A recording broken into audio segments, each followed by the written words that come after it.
All right. Ladies and gentlemen, boys and girls, welcome back to the Boca Podcast. I'm your host, Nathan Holritz. It's good to be here today. Happy Friday to you. For those of you that may be live streaming with us, it is great to have you here. And I hope you've had a really great week. It's been a wild week on this end, lots to do, but it's fun to kind of finish off the week with a really good conversation with a super talented photographer and teacher and speaker. And I'm going to introduce him here in just a second. Before I do, if you're live streaming with us, make sure to join the conversation. You can ask questions, you can comment, send us funny emojis if you want to, but be part of the conversation. That's one of the benefits of these live streams, is the opportunity to be able to actually interact with the guests, ask them questions, engage with us. So please take advantage of that. And then for those of you that are listening to the audio version after the fact, please come join us sometime. If you follow us at Boca, B-O-K-E-H podcast on Instagram, you can keep up to date with the live stream schedule. And we usually do at least once a week. And you can come be part of the conversation. So please make sure to do that. All right. Without further ado, I want to introduce my friend, Michael Davis. Michael is here. Michael, thank you so much for making time for all of us, for hanging out. We've worked through some tech issues, and we're going to have a really good conversation today. I'm excited. Well, thank you for having me on, Nathan. I appreciate it. Well, I was saying this to you before we got started, but I want to reiterate, especially for those listening in, that, man, one of the biggest reasons that I invited you on the show was because I got to hear you at the Cookout Conference, Tamaya Colvin's Cookout Conference, just a couple of weeks ago. And even just a few minutes that I had the opportunity to hear you teach, I was like, oh man, like here is a really great teacher, and we need more good teachers in our industry. There are plenty of talented photographers, plenty of talented business people, but to actually have somebody who has those skill sets, but then can also translate that, communicate how to do those things to fellow photographers in a way that's easy to understand, consume, and ultimately apply. We just need more people like that. And so major props to you for that. Oh, thank you. Thank you. I appreciate it. I really enjoy like disseminating information and having people, it just like click, like those aha moments. Like you walk away and you're just like, yes, I can do it. And I think that's, the power of passionate teachers and educators. Yes. And the only place that I'll push back on that is plenty of people have passion. But it's one thing to have passion, and which you do, and I love that because you have the combination of passion and the skill set of teaching. Mm-hmm. Plenty of people have passion, but it's another thing to be able to understand, how do you design a slide with information on it so people can easily follow and they don't get overwhelmed with too much information. A lot of times you see at conferences now, people just pop up with their phone, they take a screenshot, a picture of the screen. And what does that mean? It means two things. One, they check out because now they're like, oh, I've got the picture of that. I don't have to think about what the speaker is saying. The other thing that happens is they're probably not going to go back to that picture later on. So now a lot has been missed in the process. So you have a well-designed slide that has just a little bit of information or a picture that backs up what the speaker is saying in that moment. And then they can actually focus on what the speaker is saying. And again, you're just such a great communicator that I was like, man, we need to do a podcast interview. So major props to you for that. And we already have people chiming in on the live stream. Rakia says, hey, from Facebook. Hey, Erica is saying, hello, Michael, sending love from Ignite. Tamaya said, sending all of our love from TCE. Thanks, Tamaya, for chiming in. And Jay is saying, hey, Michael as well. Susan, hi, Michael from Facebook. So thank you all for chiming in. Again, don't be shy as we get into the material today to ask questions, because Michael's got a lot of really great info to share here. Christina is saying hello from YouTube as well. Thanks for chiming in from YouTube.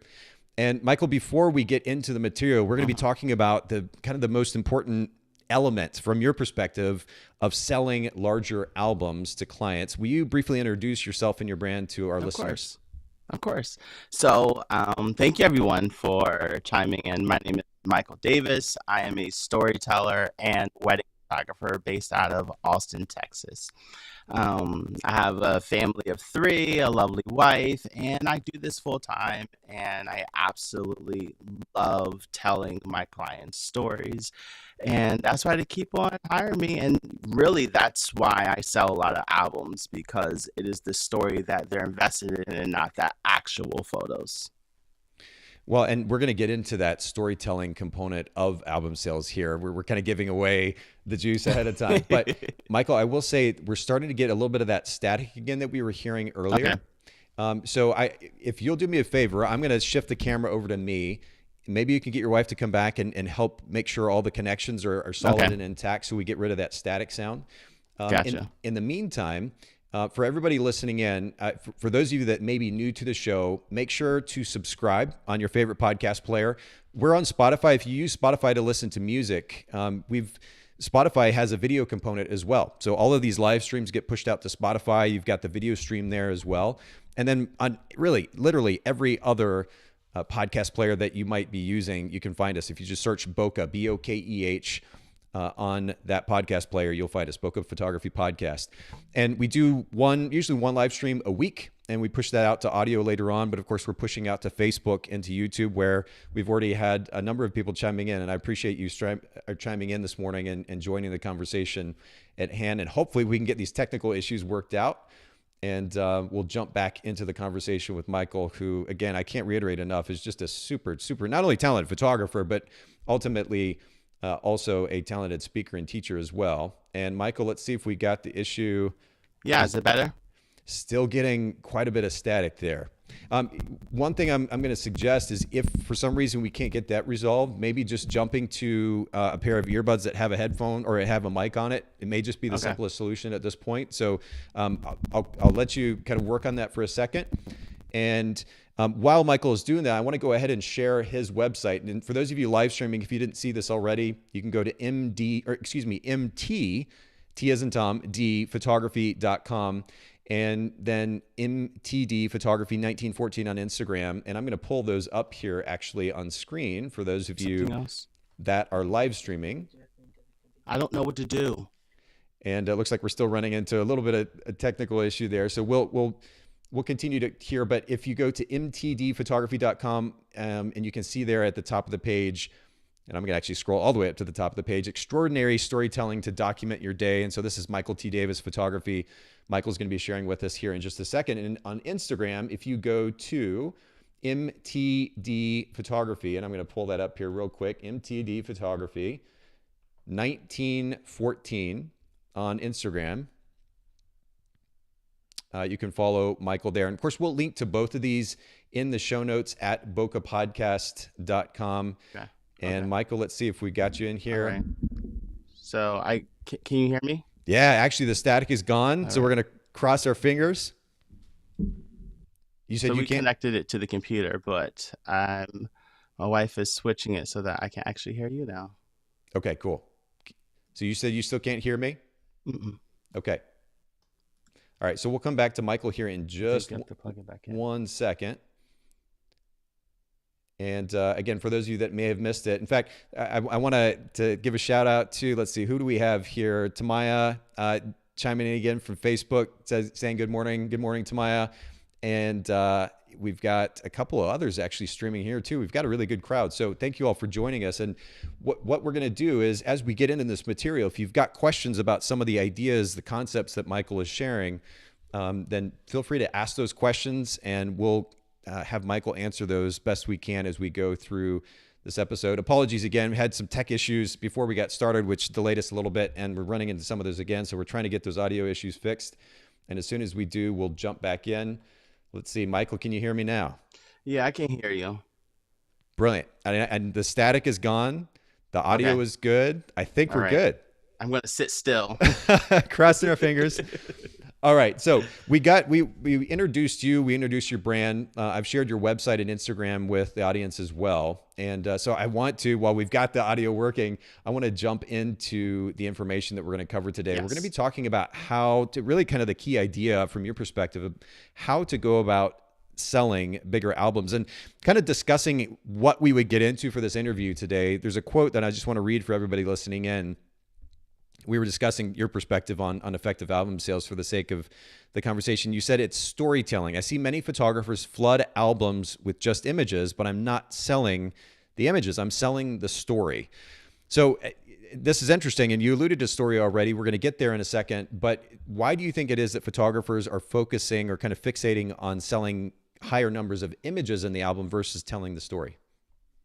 Of course. So I think it starts with the fact that photographers deliver galleries, and they just, like, for wedding photographers, put a whole bunch of images in the gallery. And then when it comes to the album, they transition that same mindset of that gallery into a book. And so it's just images on pages with not really any type of curation as to how they relate to each other, how these moments flow into each other from one page to the next. And then the other part that I see a lot is they're trying to sell as many images as possible. Let's build you a 100-page album and throw as many images in there. And I'm just like, no, there's no story. There's Mm. You're just looking at like a Where's Waldo of the images. Where's the bride? Where's the grandma? And you don't have an appreciation for the actual image and how it relates to that couple's story in the long run. That's interesting. Okay, so I want to go back to something you were talking about, which is photographers are used to delivering galleries. And to build on that idea, most photographers are used to delivering thousands of images in some cases. I mean, Hmm. 800 to 1,000, I think used to be maybe a little bit more the norm. Now we're getting to 12, 1,500 images delivered from a wedding. And there's what I'm hearing from you, the word that comes to mind is intention, right? When Of going course. to design an album, you're going to talk more about this, I know, but there is your approach has a lot more intention behind it. The maybe typical photographer's approach to putting an album together, there's a little bit less intention. It's more just kind of that same mentality when it comes to sharing a gallery. Throw as many images as you can in there, cross your fingers, hope that maybe they're happy because you're giving them lots of images, but not really Hmm. a lot of intention that goes into that effort, which also means that the quality of what they're looking at the end is not as high as it could be if they were being intentional. Correct, correct. And it's funny because intention was my next statement. It's, being intentional about shooting for the story. So early in my career, I used to follow photographers like Jerry Jahonis, and he's like, shoot for the album. And it's like, what does that mean? It means being intentional about how you want the story to actually unfold and not trying to capture everything for fear that you're going to miss out on something. So there is that specificity and intention there. What would you say are the primary drawbacks to focusing on images over story? I think you mentioned to me ahead of time that you know of three. Three come to mind. What are those? Yes. So the first one is what I call picture vomit. Basically, trying to fit as many images on a page as possible. I've seen photographers put 10 to 20 images on a spread, and I'm just like, give space for each of the images to be individually appreciated. We print images because they're meant to appreciate the story and not necessarily look at a gallery on top of a page. And when you say give space, I think about negative space or white space. What does that do in a singular image? It naturally draws the viewer's eye to the subject, right? Because Mhm. instead of them being crowded and with a bunch of other elements in an image, if there's all this negative space, all this space around them, and it naturally kind of pushes the viewer's eyes to that subject. So it sounds like a similar vibe when it comes to designing an album page. Less Correct. images, less for the viewer, I guess, to get distracted by, and they get to appreciate the beauty of each of those images that support the story. Correct. Like exactly right in front of them. And when you were saying that, I was thinking about like going to a museum. And when you walk into a museum, it's specifically curated for you to focus on this and it transitions to that. And it makes sense because everything is in the same room that relates to each other. And that's what your album should be. So the drawback to just throwing images is the picture vomit. The next thing is the flow, Okay. right? There needs to be a flow between the pages. Instead of seeing them as images, I look at them as moments. We have one moment that transitions into the next moment. This one moment might only have three images and the next one have one, but those four images on the spread speak volumes because it talks about the entire moment as one. And then the final piece is legacy. In 5, 10, 15 years, can someone understand what is happening? Can someone look at the images and parse out the story?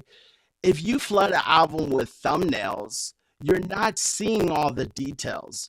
I want my clients' children and grandchildren to look at these images and appreciate the details and the stories and the emotion that's happening and not just see a gallery that's bound by a book. I love it. And you just summed that up so beautifully. I'm not even going to try to add to that. And in fact, to that point, Shannon on YouTube says, good stuff, Michael. And thanks for chiming in, Shannon. Really appreciate that. Andres also says hello from YouTube. Thanks for listening in, Andres. I appreciate that. Michael, unfortunately, we're starting to get that static again. So if you'll just double check the connections, just to kind of make sure everything is in there tight, that would be great. And for everybody listening in, make sure to follow Michael if you haven't already. I'm going to go ahead and pop this up on screen while Michael's dialing in the audio. You can see MTD Photography on Instagram. NTD Photography 1914 on Instagram. Of course, we'll link to this in the show notes at bokehpodcast.com. And if you haven't checked out Michael's website yet, go to mtdphotography.com and you can check out his beautiful, beautiful work there as well. How are we doing, Michael? We got it dialed in? Are we good? Still getting that static for some reason. Yeah. Is that better? Still there. So just make sure maybe that some of the connections underneath, not just right at the mic, but the other connections are tight, because it does sound like they may be a little bit loose, and we'll come back there. For everybody else listening in, thanks again for chiming in, and continue to chime in, ask questions, comment on the conversation at hand. And we're about to get into the section about the steps that Michael implements in his album sales process to maximize the size of the album. Of course, ultimately the profit margin you're getting from those album sales. I have to say, this was not a strong point of mine as a wedding photographer. I photographed weddings for about 10 years. And we sold some decent albums, but they're just lacked the intention that Michael is describing here, to, first of all, tell a story and then ultimately be able to sell a much bigger album that way. So this is really valuable content. Michael, I'm coming back to you. Are we good? Yes, that is the static is gone for the time being, so we'll just keep moving quick. Perfect. Let's jump into then the primary steps. You mentioned to me ahead of time that there are 5 kind of primary steps of your album sales process, and I'm going to give the floor to you. Take it away. Perfect. So I think the first thing starts with the consultation. During the consultation, I am focused on my client's story. I'm listening for the moments. I'm probing for different questions. I'm asking them what's important to them and why, because all of those things are included in their wedding day or included in their family portrait session. And that's what matters. At the end of the day, they want to see themselves. So I give them a chance to tell me who they are. The second piece is shooting with intention, as we were talking about. Paying attention to the details, all the large ones and the small ones, because the story is made up of the details. And if we gloss over the details and just focus on the people, then we're missing something. The third one is me acknowledging that I'm the primary authority on their wedding day. I'm there from beginning to end. So if I just give them a gallery and say, pick your images, they're just going to pick things that they like and not anything that really flows. So I take that upon myself to really tell that story as I saw it and as I photographed it. The next one is basically how I build out my albums. So this is multi-step. I typically open with a hero image. And I know that going in, so I'm making sure that on the days I capture that hero image. And the hero image introduces who is the story. And this is the storyboard format. The second one is setting the scene, focusing on location, details within the location, what's important, what matters to them. The third one is focusing on the first subject, the partner, the bride, and the 5 W's. Who, what, when, where, why. What's going on, what's important to them. That normally lasts about 2 to 3 spreads. And then I like to transition between the couples. So I have a bride, and then I have a groom or 2 partners on one transition spread so that you can see how the story is transitioning. Everything that we're talking about, I'm following this story. So then I have the 5 W's of the next subject, the next partner, the groom, the who, what, when, why, where. And that is like a deep dive into their part of the day. Then I transition into your ceremony, the same thing, the five W's. So I don't know if you hear Nathan, but that storyboard formatting, those five W's, who, what, when, where, why, I take that and I focus that in my shooting, and I display that in my albums. The next one is your family portraits, then your couples portraits, and then I transition into your reception. So easily on an 8 hour wedding day, I can end up with a 60-page album at least, just focusing on that storyboard format. That totally makes sense. Wow. Okay. And I'm just like furiously taking notes here on my notebook. So I'm going to come back with a lot of follow-up questions. But as far as the primary steps, I know there were kind of multi-sub steps, if you will, for the actual design of the album. But we've got number one, understanding the story; two, shooting with intention; three, acknowledging that you as the photographer are the primary authority. Then number four, we've got all those steps. Do you have a kind of a fifth primary step in this process as well? Yes. And that's the IPS session. So during the IPS session, I have a slideshow. So I use Fundy and I use a slideshow of 100 images, right? And these images are not the same images in the album.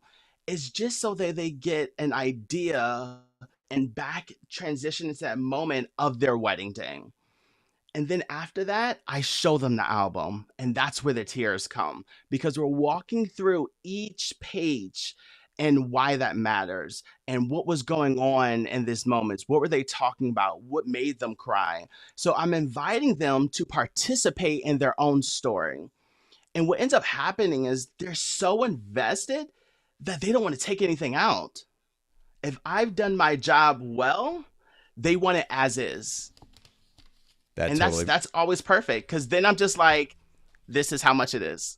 Yep. What percentage of the time would you say that ends up happening, where they're just like, you know what, Michael, this is just perfect. Please do it as you demonstrated it. Yep. So I say 80% of the time. Wow. There are clients that are like, well, let's take some stuff out. And I'm just like, okay, what do you want to take out? And they're like, this picture. And I'm like, we take out the whole spread, right? We're not taking out one picture. So if you want to take out the whole spread with grandma, go right ahead. And then well, it's like, we can't take out grandma. Yeah. Okay. You know? Okay, so I'm starting to get the static again. You had the magic touch last time. Whatever adjustment you made, do that again, and hopefully that'll fix the issue. Gotcha. And say something again. Is that better? We're still getting a little bit of static, so I'll come back to you, Michael. Just as a review for everybody watching, listening, make sure that you go follow Michael. Of course, his website, you can go to mtdphotography.com. And then on Instagram, you can check out mtdphotography1914.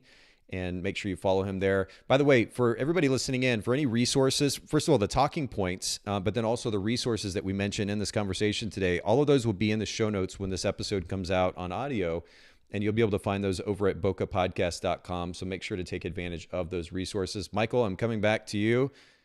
Yes. Still a little bit of static. So I'm plugging back in. Okay, sure enough. No worries. And by the way, thanks everybody for chiming in. We've got another comment saying inviting them to participate in their own story. Really brilliant idea, actually. Yes. And we're going to actually come back to that. So thanks for highlighting that idea. And then Christina has a question, Michael, whenever we get the audio hooked back up. She said, what should be the last image in an album? And that's actually a really interesting question as well. So Christina, we're going to come back to that. I've got a series of notes here, and we're going to ask some follow-up questions, and we'll include that when we go through the various steps of creating that album, the content of the album itself. Michael is furiously working in the background right now to connect and reconnect the various cords on that microphone. And Q Carson 88 on YouTube says Michael is the best at this, and absolutely would agree. I think we're very privileged to have Michael and his teaching skills here, as well as skills as a photographer on the show. Michael, coming back to you again. Is this better? It is a lot better, actually. Super clear. I appreciate that. So what we're going to do, Michael, I want to just kind of jump back to these points, and I've got a few follow-up questions for you if you don't mind. Yes. So one is understanding the story. And a lot of photographers talk about this idea of understanding the backstory, having conversation with a couple in advance to understand the backstory of their relationship, what is most important to them, details that we should be aware of. One of the things that I used to do as a wedding photographer was to ask if there were any kind of touchy relationships that we needed to, make sure not to Mm-hmm. put this person and that person together in a picture. So you're getting a lot of Of these course. details. What does that conversation sound like when you're talking with your couples? Well, I think before what it sounds like, I go in with the idea that I want to listen. And I feel like a lot of photographers go into the conversation, well, just tell me about yourself, but they're not actually listening to what the couples are saying or not saying. And that's what probes those questions about diving deeper. So, one of my things that I love to do, I'll ask the groom or the partner, how did you propose? Right? And there's always a laughter, and they tell me the story, and then I ask the other partner, all right, tell me the real story now, and then figuring out what pieces and having those moments, and like that's where the beauty is, and that's how I can feel out their chemistry, how they communicate with each other, how they interact with each other, how they look at each other. um, those are those things that you can't like find out in the questionnaire, that you can't find out unless you're actually paying attention to how the conversation is going. So my goal to a consultation is not necessarily to like have them answer all of my questions, but to get a sense of how they interact with each other on a personal level. And then it gives me an idea of how they like their wedding to unfold. That makes sense, and I'm still stuck actually on a really interesting point that you made, which is that we can't. That there's an interesting tendency, and I'm very guilty of this. I'm continuing to work on this, which is to internally begin to respond to whoever it is I'm talking to. This is not just in our professional scenario, but also in my personal life, my kids, friends, family. It's really easy because I think pretty quickly too to just like I'm already coming up with answers. I'm already thinking about how I'm going to respond rather than truly, as you were pointing out, Michael, truly listening to the person on the other side of us and trying to understand nuance, thinking about maybe follow-up questions to further kind of dig into what it is that they're saying, but not being so quick to become the problem solver or to go just simply go to the next question. We're actually listening, and that's such an Mhm. important reminder for all of us on all levels, I think. And you know what, Nathan? This even translates into the IPS session, the in person sales.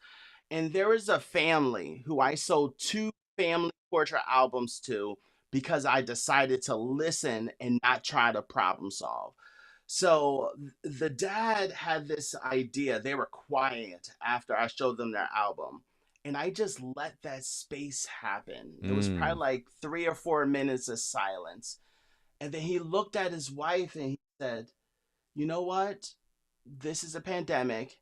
This is our 15-year wedding anniversary, and we haven't done anything for ourselves.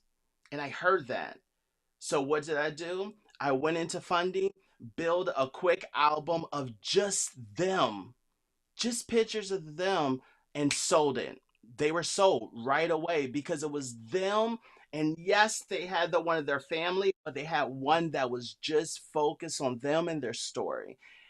And I would not have done that if I was quick to the trigger of, all right, let's just purchase this album. You can have other things. Listening is so important. Yeah, and not filling the space like you were talking about too. Again, I'm guilty of this. Where there's silence, I feel like I need to kind of help carry the conversation rather than just letting it sit and actually generate additional interesting conversation, more details like you were talking about. So it's important to learn to be comfortable with doing that. And wow, this is a great reminder. Okay, but I want to transition then from that first point, which is understanding the story. And again, the Hmm. significance of truly listening, not rushing to respond all the time. But then number two, shooting with intention. You've had this conversation, so you understand the details of the backstory, the nuance of the backstory of this couple.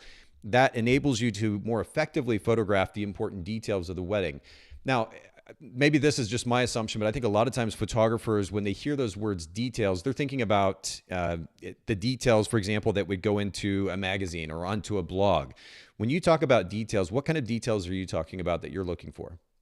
I'm talking about the important moments for them. So if somebody bought a special watch, or they got a watch from their grandfather they wanted to give to their partner, like that's a detail.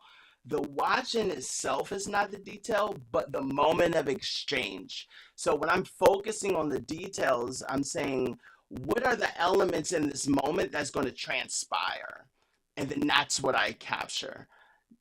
The same thing for loved ones or lost loved ones or loved ones that can't make it. There are so many little things that couples try to weave into their day. And if I just focus on capturing those actual products, I'm missing how the people are interacting and relating to these things. And that's what matters. That's what's in the album, how they're relating to these images and interacting with these products and having these moments naturally unfold. Okay, that makes sense. How are you able to remember all of that? Like you've had this conversation with the couple.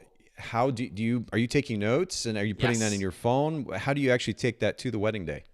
Yep. So during a consultation, whether it's in person, virtual, or over the phone, I always have my phone or my computer out, and I'm taking notes. Like I have tons of couples in my computer in my notes section, and I'm notating all the important and noteworthy things. And then I screenshot their timeline. So I'm always referring back to these things the week before the wedding, the day before the wedding, the day of the wedding, so that like it's fresh in my head. Because as you know, we're photographers, we're photographing 20, 30, 40, sometimes 50 weddings a year. And I need a system that helps me remember the details that matter to them. Yeah, and we are keeping up with so much too on a daily basis. So many things to juggle, and so it is important to have a system in place for that. Okay, well, that's good. So we started out first with understanding the story. Secondly, shooting with intention, paying attention to the details that we have been able to pull from that conversation with a couple and attempting to understand their story. It's super important. We're going to jump to number 3. Michael, we're going to just make this a regular part of this conversation. If you'll go back Let's and do it. adjust the mic again, if you don't mind, starting to get that static. And while Michael is doing that, again, for everybody who's live streaming with us, I appreciate the comments thus far. If you think of questions, additional questions, and Christina, by the way, we're going to come back to your question. What should be the last image in the album? We're going to come back to that when we talk about actually designing the album. So thanks for that. But if you all think of any other questions regarding what Michael is explaining here about this process of selling a larger album, don't be shy. Pop those in the comment section on YouTube or on Facebook, and I'll make sure to share those with Michael. Michael, I'm coming back to you. Let's see All how right. we. Is this better? It's cleared up. Yeah, I have no idea. That's so odd that just a little bit of an adjustment's fixing the problem, but that's good. Okay. Yep. So I want to go back to and do me a favor and kind of maybe you could tilt the mic down just a little bit because we're starting to lose some volume from you. If you can tilt the mic down toward you just a little bit, you've got it pointed up at the moment. There we go. Yeah. All Yeah. right. All right. I'll just get closer. Okay, fair enough. So going to point number 3, acknowledging I'm the primary authority, the storyteller as the photographer. And this is an interesting one because you talked earlier about the idea of how our clients like certain images, and I'm curious what the difference is. They like certain images, but then you're also trying to be a storyteller. You understand the significance of flow. So I'm curious what the balance is between making sure the clients are getting what they want because they are the end client in the end, but then also making sure, like you're saying, that you as the authority, as the experienced photographer, are telling a story effectively. Is there a balance in there, or what are your thoughts on that? So I don't know who told me this, but someone in my journey was like, why are you trusting the clients to build their own album? They remember bits and pieces of their day. And I photograph the whole thing. I call it, I edit it. I'm like in their story for that number of weeks. And I take that to heart because I'm just like, if I'm there and I'm watching everything, then I'm the best person to watch all of this unfold and put it on the pages. Now, the artist in me has to separate from the storyteller in me, because as photographers, we try to put our best images in there. And through our IPS journey, I've realized that sometimes my favorite images aren't the most moving images that relate to the story. So I'm always focusing on what moments transition to each other. What are those beautiful hero images? And I'm taking my own ego out of it. And that actually helps with the sell a lot more. Yeah, and that's an interesting. I mean, I could go down this rabbit hole for a while, actually, because we've talked about this on the podcast before. Removing our ego from the conversation as photographers, it can be a tough thing because we've spent a lot of time and money and resources in general developing our craft, and we're trying to create something that's unique and that's beautiful.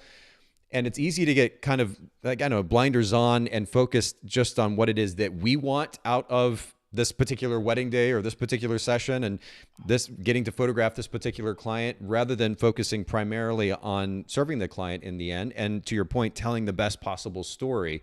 So again, a really, really great reminder. And I appreciate you kind of sharing your perspective on that. I guess then as the storyteller, when we get to this fourth step of actually beginning to compose the album, you talked first about the importance of the hero image. And I'm curious, what does a hero image mean from your perspective? Like, what's an example of an image that you would use as that first image in the album?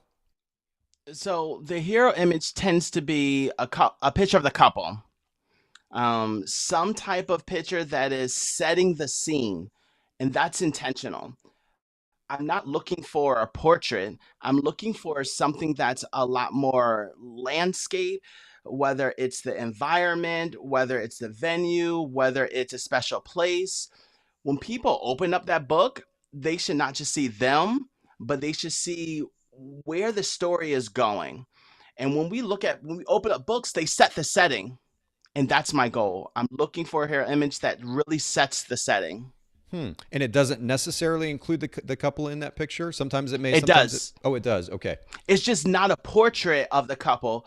It's more environmental, That totally right? makes It's more sense. landscape, and it adds like everything that's in there that says you're about to embark on this journey.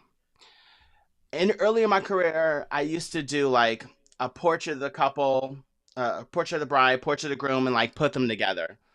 And what I realized is that there was no connection there. It was just pictures of people.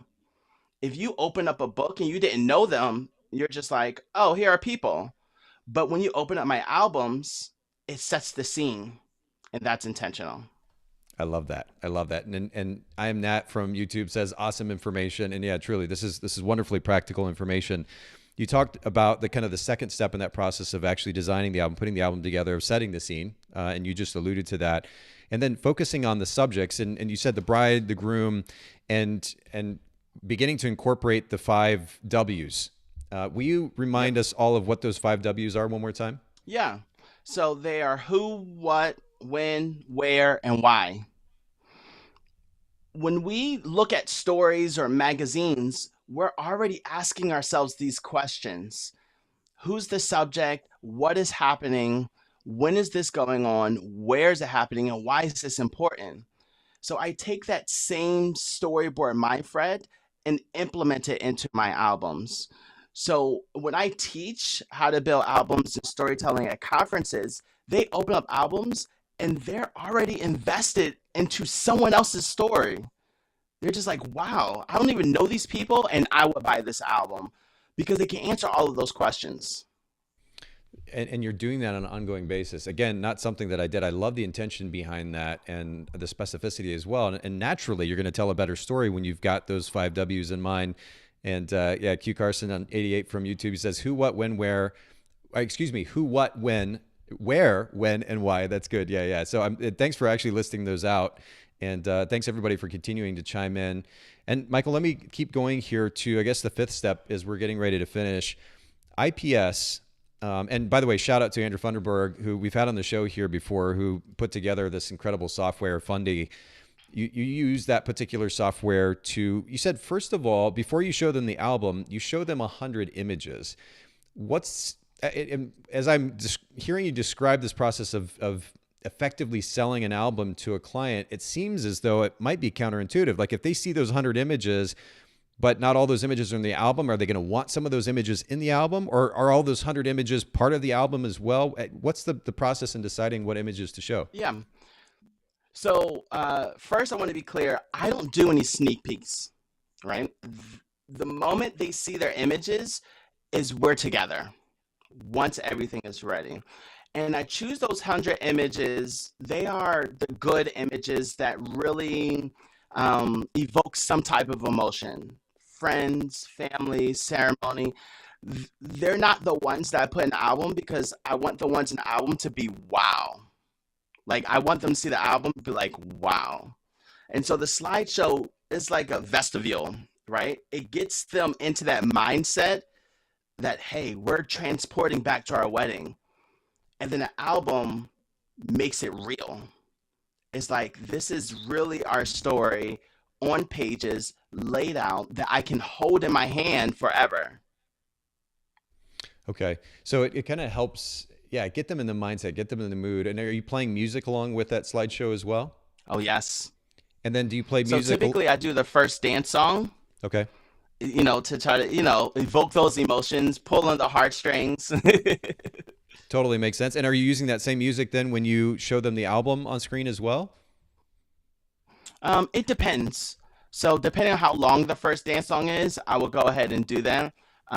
Sometimes I'll just have my speaker in the background playing music, or I use Soundstripe to download music. Fundy has great music as well. So I really look for music that represents the couple. If it was a rustic wedding, then I'm probably looking for something, upbeat type of like Midwestern type of feel. If it was a luxury wedding, I'm looking for something more regal.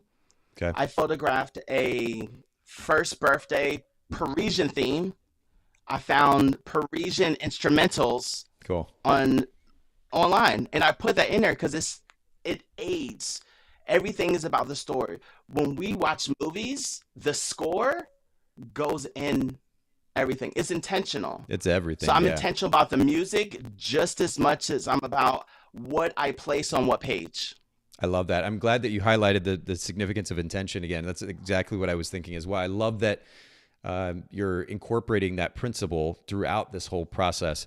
This has been super practical. Michael, do me a favor and make that adjustment one more time on the mic, because here as we finish up, I'd love for you to share a little bit more about how the listeners, the viewers, those certainly that are live streaming now, but then those that are going to hear this after the fact or watch the live stream a little bit later, how they might be able to learn a little bit more about your process, potentially reach out to you, get consulting if they need that as well. So we're going to come back to Michael in just a second after we finish making those adjustments. Again, for those of you that are live streaming, I've popped this up on screen already. Make sure you go to mtdphotography.com, and then you can also go to mtdphotography1914 on Instagram, and we'll link to both of those in the show notes when we push those live at bokehpodcast.com. You can also, of course, check out Michael's website. Beautiful, beautiful work.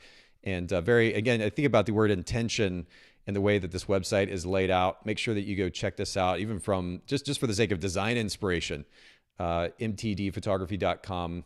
And Michael, I'm coming back to you. Let's see if we've got that audio. Is this better? Back. It is. Yeah. Super clean. That's great. So really, I just wanted to give you a chance to, I guess, kind of remind people what I just shared, your website and social media. But ultimately, if photographers listening and viewing are like, hey, you know what, this is really good stuff, but I need to take a deeper dive. Is there a way for them? Do you offer some courses, or do you offer consulting where they can come learn from you a little bit more? Yes. So I do have coaching available where I walk people through identifying their brand, storytelling, IPS, and they can just reach out to me on my website, and then I will send them a link to schedule a coaching call. You can also find me on Instagram, and I'm very active on TikTok at MTD Photography. Perfect. And I just pop those up on screen. Of course, we'll link to those all in the show notes at bokehpodcast.com. Michael, I really appreciate you coming on board today, and I'm sorry you had to kind of work through the audio issues on your end as we're talking too. But No, it's good. you're such a great teacher, and this is such practical information. I hope everybody listening and viewing will actually take and apply, at least take 2 or 3 of the principles that you heard today, and begin to apply them right away. That's the key here. We have such incredible access to so much education out there. If we're not actually applying this information, and especially applying the information from experienced photographers like Michael, then we're missing out on an incredible opportunity. So please make sure that you're applying this information. Q Carson 88 YouTube says, thank you, Nathan and Michael. Thank you for chiming in as well. And Rakia is clapping from Facebook. Thanks everybody for listening in, chiming in, streaming with us today. Really appreciate it. And thanks once again, Michael. Truly appreciate the privilege to chat with you.